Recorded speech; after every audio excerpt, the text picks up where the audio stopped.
राम का लौटना और वन की निस्तब्धता। राम और लक्ष्मण जब कुटिया के पास पहुंचे, चारों दिशाओं में एक भयावह निस्तब्धता थी। न पक्षियों की चहचहाहट, न पत्तों की सरसराहट, न सीता की मधुर आवाज।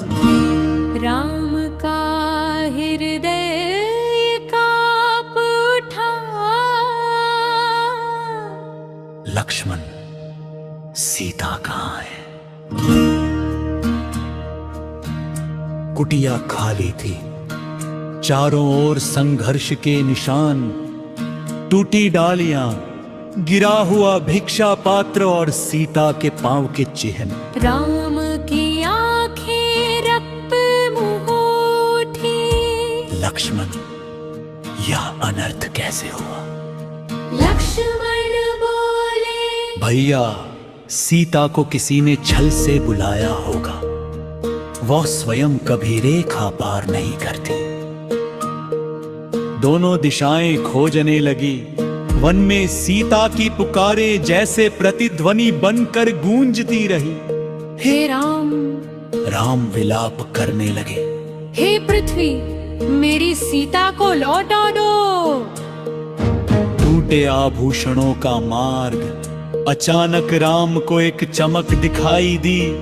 उन्होंने झुककर देखा, सीता का कर्णफूल। फिर थोड़ी दूरी पर कंगन, फिर पायल, फिर अंगूठी। सीता ने स्वयं यह मार्ग बनाया था। लक्ष्मण बोले, भैया, यह मार्ग किसी ने आकाश में उड़ते हुए बनाया है। ये आभूषण नीचे गिराए गए हैं। राम समझ गई, सीता को कोई राक्षस उठा ले गया है। जटायु का करुण मिलन। थोड़ी दूर पर उन्हें एक विशाल पक्षी रक्त से लथपथ पड़ा दिखाई दिया। उसके पंख कटे थे, जीवन क्षीण था। राम दौड़े, जटायु, ये तुम हो? तुम्हारी ये दशा किसने की? जटायु ने कांपते स्वर में कहा। राम, सीता रावण ले गया आकाश मार्ग से। राम की आंखों से आंसू बह निकले। उन्होंने जटायु का सिर अपनी गोद में रख लिया। जटायु ने अंतिम शब्द कहे। मैंने यथाशक्ति उसे रोका, पर वो बहुत शक्तिशाली था। और फिर जटायु ने देह त्याग दी। राम बोले, हे महाबली जटायु, तुमने पिता तुल्य स्नेह दिया। तुम्हारा यह बलिदान युगों तक स्मरण रहेगा। राम ने स्वयं जटायु का अंतिम संस्कार किया। वन भी शोक में डूब गया। कबंध का श्राप मुक्त होना, सीता की खोज जारी थी।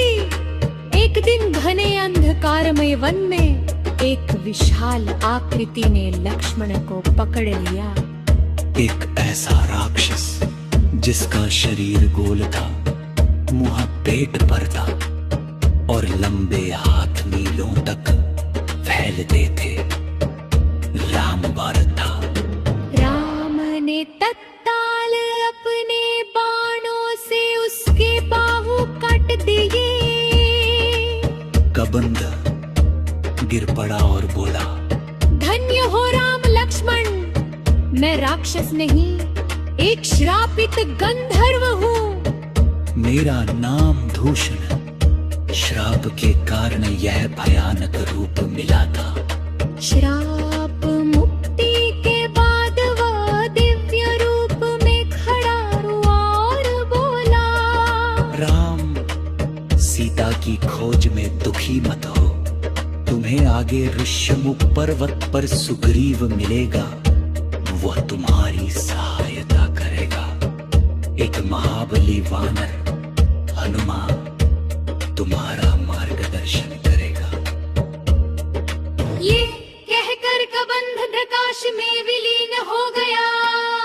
शबरी का प्रेम और भक्ति। राम आगे बढ़े और एक निर्जन आश्रम पहुंचे। वहां एक वृद्धा तपस्विनी बैठी थी। शबरी जैसे ही उन्होंने राम को देखा, कांपते हुए उठी। प्रभु, मैंने वर्षों से आपकी प्रतीक्षा की है। मेरे गुरु मतंग ऋषि ने कहा था कि एक दिन आप अवश्य आएंगे। शबरी ने प्रेम से राम को जंगली फलों का प्रसाद दिया। वो हर फल पहले चखती थी, कहीं कच्चा या कड़वा ना हो जाए।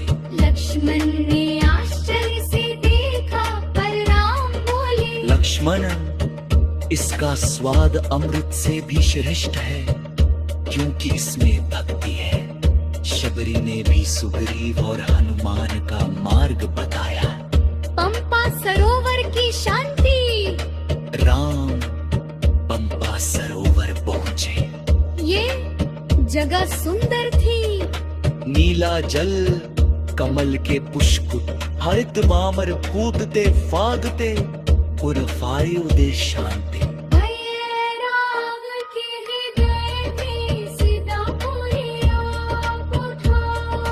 लक्ष्मण बोले, भैया धैर्य लगे, हम सीता को धर्म जीने दे। राम सरोवर के जल को स्पर्श करते हुए प्रलिया।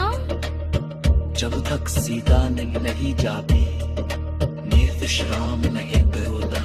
हनुमान प्रथमोदर्शन। हरी छाइयों के पीछे से एक तीज में बाना अकत उना सवान वरना विषाद तट पर चहना ज्ञान फिल्मरा बाबोनी तुते और भक्ति दोला। उन्होंने दोनों भाइयों को प्रणाम किया।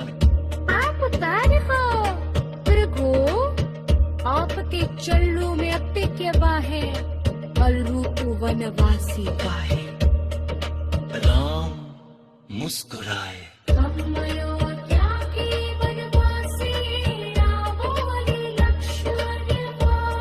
हनुमान की आंखें चमक उठी। प्रभु, आपका ऐसारने में देरी हो गया। मैं सुग्रीव का पुत्र हूँ। सुग्रीव भी संतत में है और आप भी